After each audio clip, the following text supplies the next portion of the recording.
नमस्कार. श्री स्वामी समर्थ. खूप दिवसापासून चाललं होतं व्हिडिओ करायचा आणि विषयही सापडत नव्हता. म्हटलं आज करावं आपण गुरूंवरती, ज्यांच्यामुळं आपण आधीपर्यंत आलेलो आहे, त्यांनी आपल्याला वाट दाखवली आहे त्यांच्यावरती. तर आमचे पूर्वीचे दिवस खूप खराब होते आणि त्याच्या आधीचे दिवस खूप छान होते आणि चांगल्यातून वाईट दिवस आले. आणि चांगल्यातून वाईट दिवस आल्यावर तर कसं असतं ते तुम्हाला पण कळतच असेल की बाबा आधी चांगलं होतं आणि नंतर चांगल्यातनं परत वाईट दिवस आले की माणसाला म्हणजे काय करावं ते कळत नाही आणि काही सुचत पण नाही. मग इतके दिवस खराब आले की म्हणजे काहीच काय करावं काय नाही ते काहीच कळत नव्हतं. खूप जणांना पत्रिका दाखवल्या, खूप ठिकाणी पाहिलं, हे कर ते कर, हे देवाचं कर ते देवाचं कर, पण काहीच म्हणजे फरकच पडत नव्हता. मग अशीच एक दिवशी माझी मैत्रीण घरी आली आणि म्हटली की का गं तू अलीकडे खूपच नर्वस असते. तर म्हटलं, मग तिला सगळं काय सांगितलं, बाबा असं असं झालेलं आहे, असं असं की मग तिने म्हटली की तू असं कर, तुझ्या मिस्टरांची पत्रिका घेऊन तू अशा अशा एका ठिकाणी जा. म्हटलं आता चला, म्हटलं आता खूप ठिकाणी तर दाखवली होती, पण म्हटलं की चला अजून एका ठिकाणी जाऊन दाखवावी. मग गेलो तिथं. मग त्या काकांना पत्रिका दाखवली आम्ही. मग त्यांनी सांगितले ग्रहमानाचे काय असे तसे काय. परत ते आमच्या एक दिवशी घरी पण आले. घरी मग आम्ही काय काय घरामध्ये म्हणजे चुकीच्या ठिकाणी वस्तू ठेवल्या त्या काढायला लावल्या, बदलायला लावल्या आणि विनाकारांचे आरशे होते त्याच्यावरती कागद बसायला लावले. आणि आमच्याकडे कसं पैसे नव्हते त्याच्यामुळे आम्ही बिगर पैशाची पहिली कामं करून घेतली. म्हणजे इकडचे तिकडे वस्तू केल्या आणि त्यांनी सांगितले ग्रहमानाचे काय काय उपाय ते आम्ही केले. मग नंतर आमचे परत हळूहळू दिवस खूप चांगले होत गेले.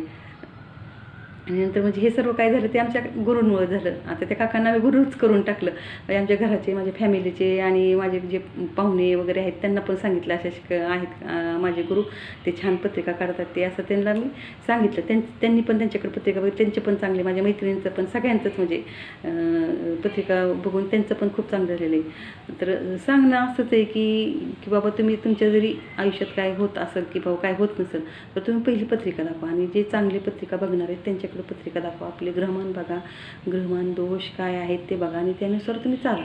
तर आमचं तर पत्रिकेनुसारच आमचं म्हणजे खरंच म्हणजे जसं पत्रिकेत सांगितलं जसं ते आम्ही उपाय केले तसं आमचं दिवस परत पालटले आणि परत चांगले दिवस आले. म्हणजे लगेचच की आज उपाय केलं की लगेच दुसऱ्या दिवशी चांगलं होतं असं नाही, पण होतं हळूहळू एक एक पाऊल टाकत राहायचं आणि ते चांगलं होतं आपलं. पण पत्रिकेनुसार आपण केलं तर खरंच खूप चांगलं होतं. तर मग आमच्या मैत्रिणींनी सांगितलं तसंच आम्ही केलं. आम्ही त्या गुरूंकडे गेलो, काकांकडे पत्रिका दाखवली. काकांनी आम्हाला सगळं व्यवस्थित सांगितलं. मग ते आम्ही ते केले उपाय आणि आत्ता सध्यासुद्धा आम्ही काकांकडे जातो. आम्हाला जरी म्हणजे छोटी गोष्ट जरी आम्हाला जर कळत नसेल काय तर ते काकांच्या सल्ल्याशिवाय आम्ही काही करतच नाही. मी त्यांना विचारून सगळं काही करतो आणि तेवढंच पत्रिकेनुसारच ते सांगतात असं काय नाही की त्यांनी परत आम्हाला स्वामी मार्ग दाखवला, स्वामींची सेवा करायला सांगितली, परत शंकर महाराजांची सांगितली, परत बरेच देवींचे जप करायला सांगितले. तर काकांनी मला जर 5 माळा करा म्हणल्या तर मी 10 माळा करायचे आणि म्हणजे त्याची गोडीच येत गेली देवधर्म करायची आणि मी करत गेली. माझी मुलं पण करायला लागली, म्हणजे मुलं पण ध्यानाला बसायला लागली. त्याच्यामुळे सगळेच घर देवधारणा म्हणजे करायला लागलं आणि म्हणजे खूप छान दिवस गेले. म्हणजे खरंच गुरूंमुळे हे सगळं शक्य झालं आहे.